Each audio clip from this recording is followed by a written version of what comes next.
العالمين والصلاة والسلام على نبينا محمد وعلى آله وصحبه أجمعين. أما بعد, I would be ill-advised, being that this is the first khutbah that we've had in a few months, and looking back at what has occurred with so many things, if we did not address the other epidemic or pandemic, which is a great disease in itself, racism. We know protesting has been going on, and we know that some of our even local Muslim business owners got affected by the looting. And of course, that is denounced left and right, no doubt about it. That's not acceptable. But we also have to understand it's not acceptable for our Black brothers and sisters who had their God-given rights looted away from them for centuries and decades, hundreds of years.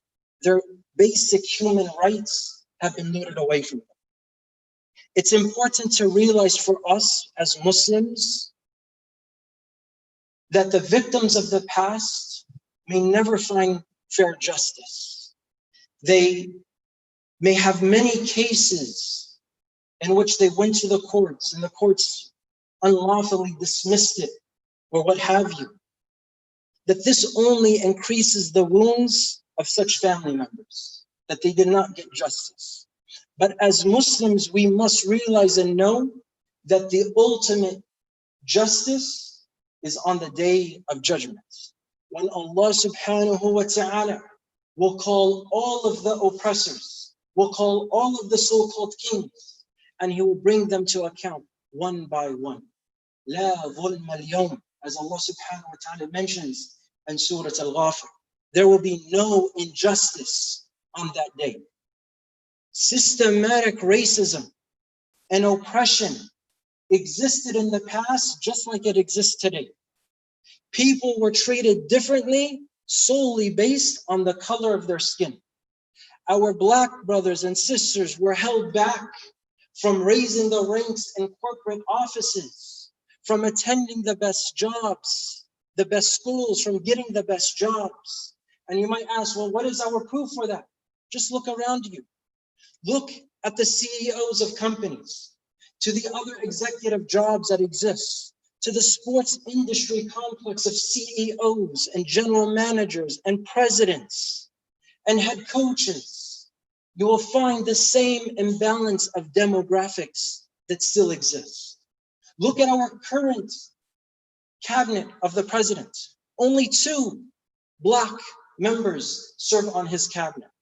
The wealth gap between Blacks versus whites is the same as it was in 1968 when Martin Luther King was assassinated. That big of a difference in terms of the health, in terms of the financial employment gap.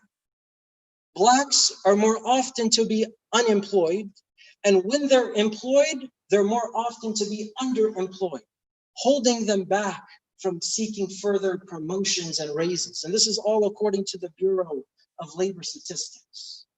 The federal housing program that existed once before, it helped build the suburbs, and the suburbs was off limits to Blacks. And there was even the practice of redlining their neighborhoods, where Blacks were forced to live in certain demographic areas, which left lingering effects till this day. Like what? That redlining process where they drew out, this is where they will be living. It forced their children to attend that school. Because that school was funded by the property tax of those neighborhoods, which were cheap, low-income families, that meant the schools themselves had a low budget. That means that the teachers that applied for those jobs were not as good as the ones that were working in the suburbs.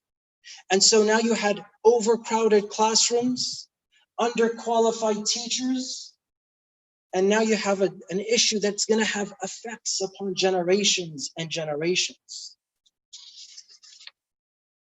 Cheap costs of living equal less funded schooling, which resulted in that quality of education. Owning a home, according to the Pew Research Center, was about below 50%. If they were to try to buy a home or own a home, odds were stacked against them. They would have to put more money down and have a higher mortgage to pay. Then this affected them when it came to other major purchases, like buying a car, and they couldn't afford it. So now they're forced to do what? Public transportation. So they're taking from one bus to another bus to another bus just to get to that one job that was low paying because they were not going to the best schools. And so case after case, domino effect, you have them being confined to those systemic forms of racism that existed within. So much so that when they're now balancing between 2 and 3 jobs, and you have mother and father doing that, who's watching their kids? Maybe a daycare center, maybe they're at home, maybe no one. And so now there's a huge gap of raising their children. Somebody has to put food on the table.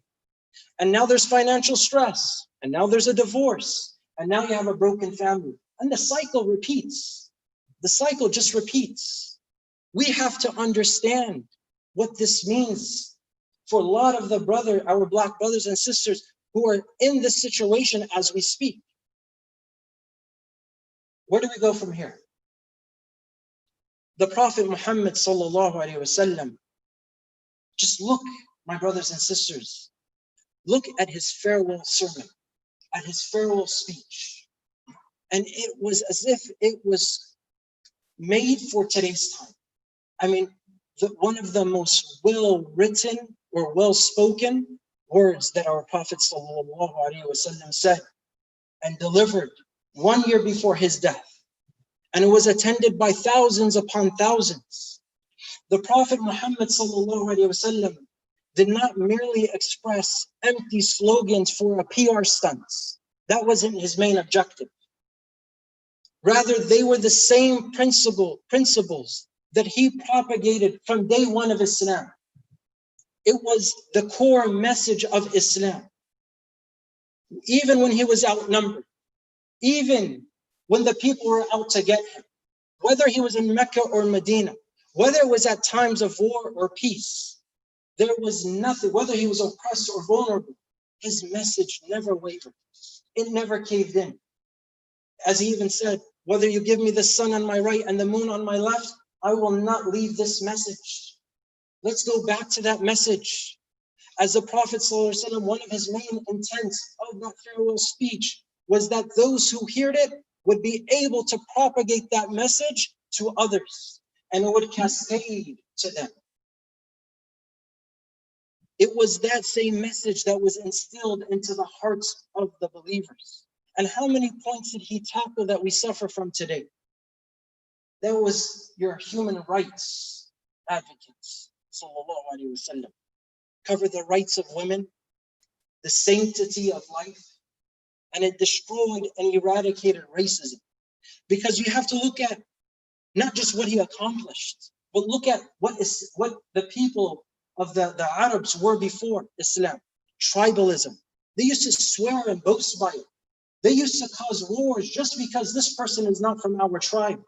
They would go neck and neck just because somebody is from a different tribal nation. And the Prophet ﷺ, he stressed in his speech, all of you descend from Adam. And Adam was created from dirt, from clay. The most honorable amongst you is the ones who are the most pious. There is no preference or superiority of an Arab over a non-Arab. Listen to these words. Or a non-Arab over an Arab. Or a white man over a colored man. Or a colored man over a white man. Except taqwa. Where are we from such words?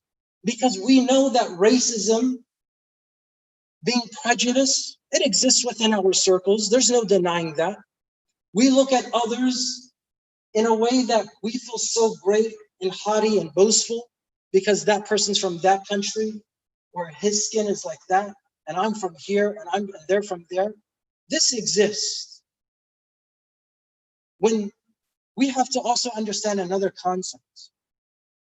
When one makes fun or mocks another person because of his skin color, is he making fun of that person or the one who created him? Is he making fun of that person's skin being so dark, look at him type of thing, and mocking? In fact, he's making fun of Allah subhanahu wa ta'ala. We have to change the tints, the focal points of cleaning our hearts and realizing the Prophet ﷺ advocated against and eradicated racism, and he spoke harshly against it. Look at the fruits of his efforts. Bilal radiallahu anhu, who was the mu'adhin of the Prophet ﷺ, one of the most prestigious things to do, give the adhan in the Prophet, with the Prophet ﷺ, in his masjid. Look at Malcolm X, when he went to Hajj, and he said, I saw thousands and thousands of people. He said, I was astonished, I was amazed. He was so amazed, he wanted to write a letter. But he didn't want to write the letter when he got back. He wanted to write the letter right then and there in Mecca. So he started writing the letter, and he said, I was amazed. I saw before my eyes blue-eyed blondes with black-skinned Africans, all united in worshiping Allah alone. And he said, that's what showed me true brotherhood. And he said, it's going to be hard for America to have that one day. The Prophet ﷺ strove against anti-racism. It's not enough to be just non-racist. You don't speak up, you see it, but you just don't say anything. Anti-racism is working towards eradicating racism. He one time rebuked a companion because he said a comment about based on somebody's skin color. And he says, you have traces of jahiliyyah in you. Get rid of that. Racism even is embedded in our culture, almost in a way that could be strategic. And Allah knows best. Muhammad Ali one time said, look at Tarzan, a white man in the jungle in Africa. Who comes up with these things? He said, why is the white cake known as the angel white cake? And the chocolate cake is known as the devil food cake. He said, why is the ugly duckling have to be the black duck? Why is the black cat associated with bad luck? A lot of these things that maybe seem, because we're so desensitized to it now, we're probably passing it over. A lot of these things are embedded when we were young. These are the things that we heard. We associate everything bad with black, and that's not right, nor is that fair. Actions item for us to implement, our brothers and sisters. Look at the way we joke. Look at the way we talk. Sometimes we could be very insensitive towards another person. We need a lot of self-education and a lot of reflection, looking into the mirror. Realize that our words can mean something else to another person. Racial jokes or insensitive speech are forms of the jahiliyyah that the Prophet ﷺ would have rebuked. And lastly, as a reminder, keep up with your adhkar, with your daily remembrance. This wallahi, you'll see the barakah. You just do it. You'll see your kids doing it too. Pick up the Fortress of the Muslim and just start reading it. Your wife will follow you. Your kids will follow. It's action it's implementing something in your house without even words. Pick it up yourself. And you'll see your kids jump on your lap. Dad, what are you doing? Let me read with you. Keep it a habit. Not one time on and one time off and next week and we'll get to. Do it now and you'll feel the effects. You'll see the effects within your children, within your family. And I'll leave you guys with that. Inshallah, for those who are viewing online, just as a reminder, or not to pray Jumu'ah with us, we're going to be ending the live stream, inshallah. I think that was it. Yeah, so pray Dhuhr at home if there's anybody who is watching.